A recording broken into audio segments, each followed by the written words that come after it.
Hello, amigas, ¿cómo están? Buenos días. Today, we're going to review the grammar for episodes 1 to 6 in case you missed the meeting yesterday. I want you to have this handy in case you need to review it. So let's go from the beginning, desde el principio. So the first subject they talk about is articles and nouns. The thing about nouns in Spanish is that they have gender. In English, you only have number. They can be singular or plural. But in Spanish, they can be masculine or feminine as well. Together with nouns, we are always going to have an article. It can be an indefinite article or a definite article. For example, un vendedor, el vendedor. The difference here is a salesperson, a salesman, can be any salesman, or the salesman, and a specific one that we're talking about. That's the difference between definite and indefinite articles. Now, the endings will tell us if our noun is masculine or feminine. Usually, the rule says that ending in O is masculino and ending in A is femenino. But it's not always like that. For example, the weather, el clima, ends in A, but it's masculine. Or a very common mistake, el problema. A lot of people change it to el problema. But no, el problema is masculino even though it ends in A. Now, the OR endings are always masculine, and there are some other rules that you can look up for endings, irregular endings of nouns, that can tell you if the noun is masculine or feminine. Don't worry too much about this. It will come with time, with a lot of reading and listening and paying attention to that. What is the gender of the thing that we're talking about? Um, for example, an exception to this OR ending would be the flower. If you think about it, a flower gives you the idea of something delicate and feminine, and you'll be right. It's a feminine now, even though it ends in OR. It would say you would say la flor. Another feminine ending would be IC, una actriz, an actress, or la actriz, the actress. Unos poetas, some poets, los poetas, the poets. Here, the word poeta ends in A, but it's masculino. The feminine form of poeta would be poetisa, unas poetisas and las poetisas. So that's our first subject.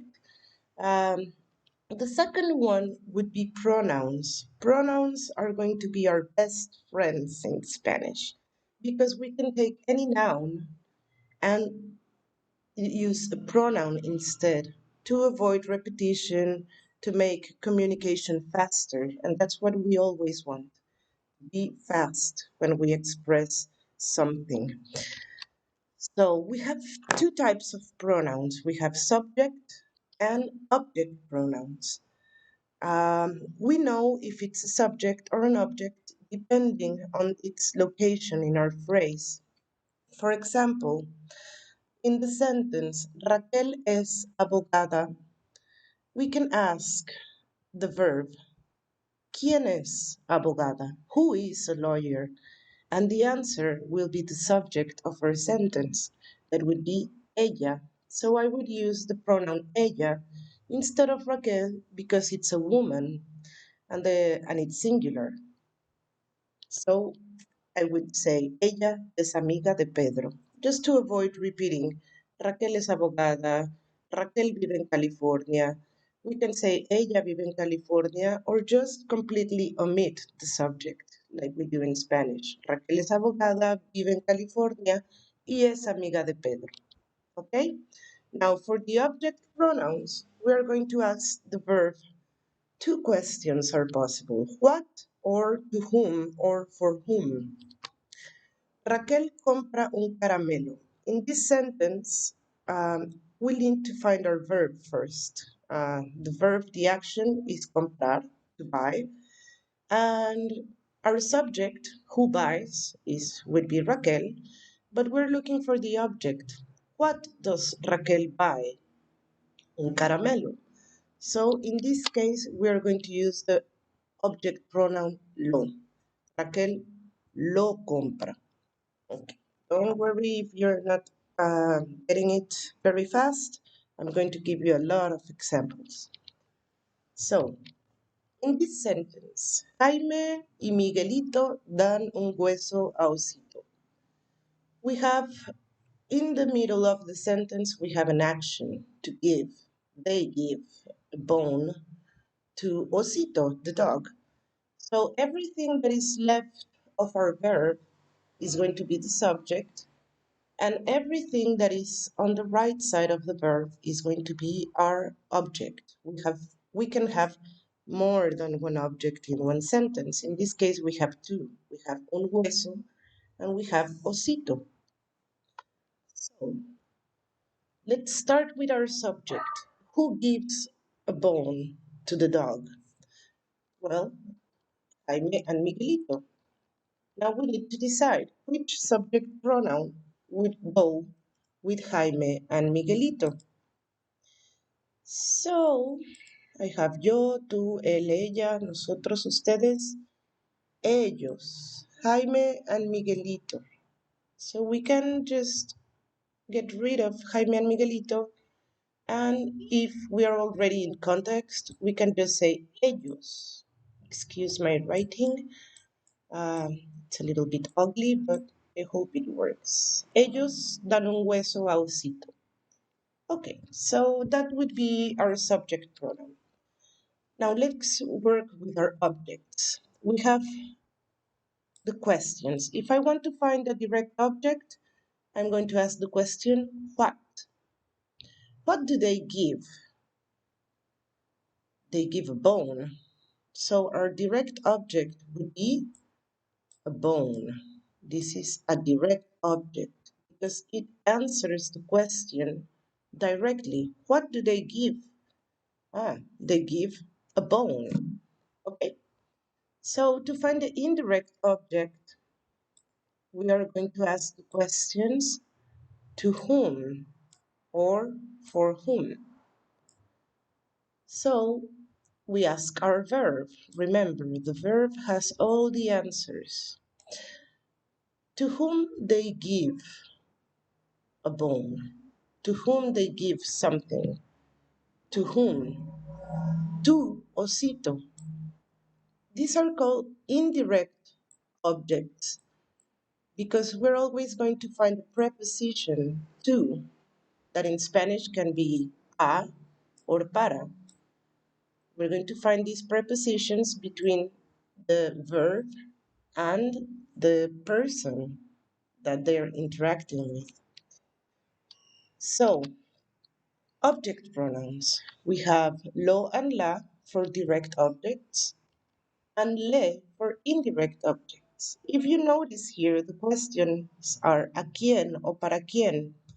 So usually our indirect object is going to be a person. So to answer these questions, we're going to use le.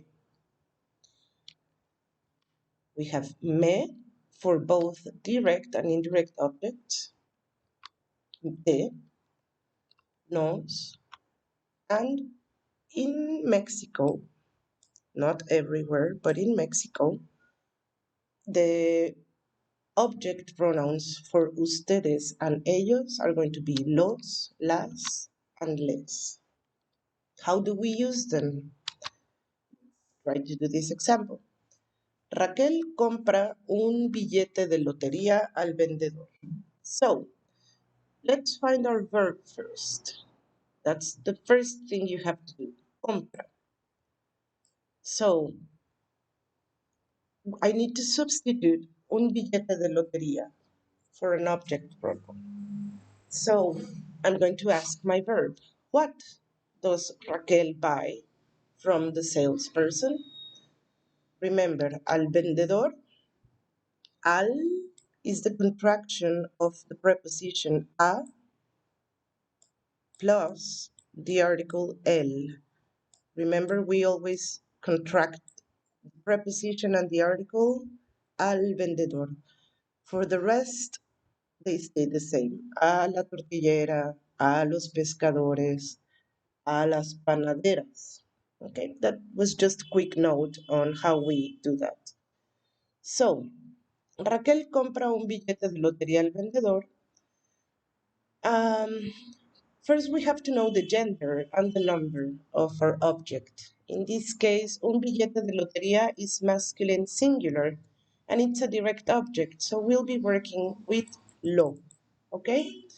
So, instead of saying Raquel compra un billete de lotería al vendedor, we can only say Raquel lo compra al vendedor, referring to the lottery ticket. So, we're going to place the pronoun before the verb. Now I want to substitute al vendedor. What does she buy? A lottery ticket. From whom? From the salesperson. So we have a preposition there. It's not a direct answer. We need a preposition to answer that question. So that's how we know it's an indirect object. So we're going to use le. Le compra. Raquel le compra un billete de lotería.